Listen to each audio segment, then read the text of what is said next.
On this week's episode of Love After Lockup Crime Story, we got to see Lisa and Mikey's crime story. And I remember when Mikey was posting on his Facebook asking people, does anybody local to Kentucky have a barn that I can film in for this show that I'm doing? And I'm very curious why they chose to do his filming in a barn of all places. I guess just because he's a country boy.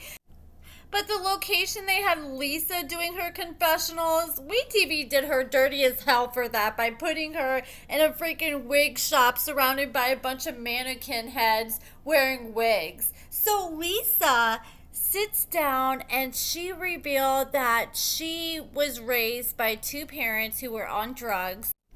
Her mom and dad ended up breaking up, and her mom started dating this new guy. And when Lisa was a child, like most families, they spend the nights baking cookies and dinner together and doing homework. But Lisa's family was the complete opposite. They spent their nights cooking meth together. So at a very young age, Lisa became very accustomed to meth. Lisa's mother started dating this new guy, and when Lisa was only 12 years old, her mother left her home alone at the time and snuck inside Lisa's room and took advantage of her and had sex with her against her will. Then he continued to hook up with her, and the mom, I guess, was even home a few times and didn't stop it, continued and allowed it to happen. And I'm just like, what is wrong with her mother? Her mother's supposed to protect her, but instead she's giving her daughter away to this man to be this man's own personal little plaything. And her mom was not going to bat or stand up for Lisa. And it was so normalized by the mother that Lisa, at 12 years old, she didn't know any better. So she was starting to think that this was normal. And she just started to accept it and allowed this guy to continue to come into her room every single night. And she just thought, okay, well, he must really love me. So she ends up marrying the guy as a teenager, had a baby with him, and it is just so sad that no adults in her life was there to tell her that this is wrong and to sit here and stand up for her. I just can't imagine the deep sense of betrayal that Lisa had to feel against her mother, especially now as an adult, knowing that that is wrong what her mother put her through. And I'm sure that she has long-term trust issues due to that and has a really hard time forming healthy relationships and knowing how to set boundaries, since the boundaries were blurred at such a very young age. So she goes on to have kids with this man, and eventually she woke up and she's like, you know what, this is creepy as hell, and she ended up leaving him. Not only did her parents fail her, but all the other adults failed her because they allowed this to happen. Nobody stopped and said, okay, maybe we should report this to the police or report this to CPS, because Lisa would have been better off in foster care than in her mother's care being S8 every single night. Then at least she would have actually stood a chance. But she did not stand any type of chance with the type of upbringing that she has. And now, after knowing what she went through as a child, it really makes me a lot more understanding towards Lisa and makes me understand why she is the way she is.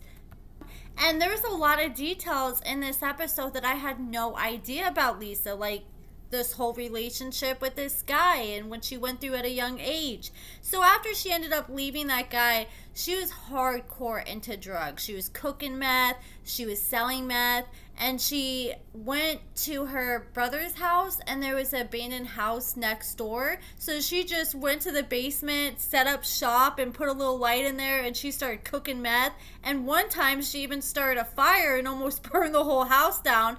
But unlike Lindsay, she actually did what she could to actually stop the fire before it got bigger, because she didn't want to risk her or anybody else getting hurt. Unlike Lindsay, who was pretty much like, okay, you guys are on your own, deuces, and just dipped out.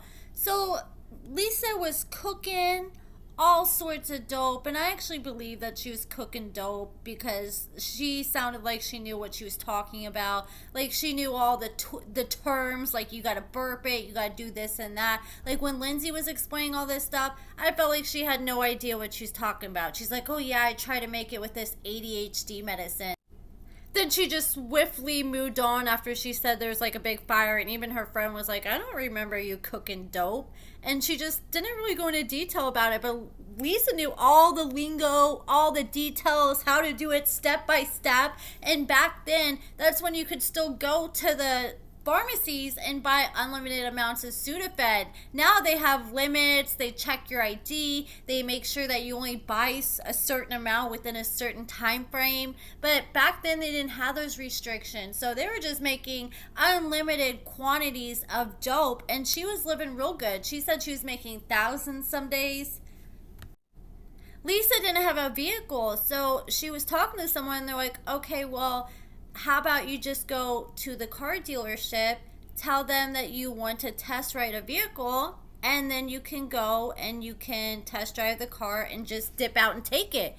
And Lisa was like, all right, bet. And I think that's what Lindsay did too at one point. She went to a car dealership and went on a test drive for hours and just disappeared. But Lisa went and took the car, and she ended up going, I don't know, I can't remember exactly where she ended up going, but she had the car for a little while, and then eventually she was sitting at her house, and her house was all boarded up because she was paranoid and she didn't want the police kicking in her door. And she said all of a sudden she started hearing like banging all around her, like it literally sounded like a war zone. And next thing you know, all these police are busting through the doors, the windows, they're just coming in everywhere. And they told her get on the floor, they drew guns to her head, and they ended up arresting her and taking her to jail. And even the police were like, girl, what is wrong with you? Why would you take the car knowing that you gave your ID to the car salesman?